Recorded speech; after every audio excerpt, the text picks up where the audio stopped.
right, so it's very simple. We're gonna put it on our right hand side. All right, so what we want to do is make sure it's on the right hand side. All right, if you guys can see that. And what you want to do is make sure it doesn't go to your knee all the way up. All right, it has to be below.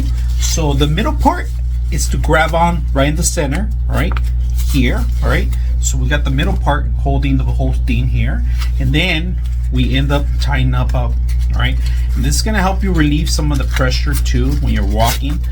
It's not a knee brace or anything like that. There's one section here, and then the other one goes into it there too also, and you grab onto it. So that's how it works.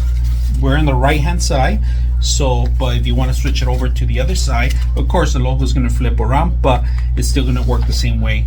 Very simple, easy to use. I hope you guys enjoy the video. Left, this goes in the middle.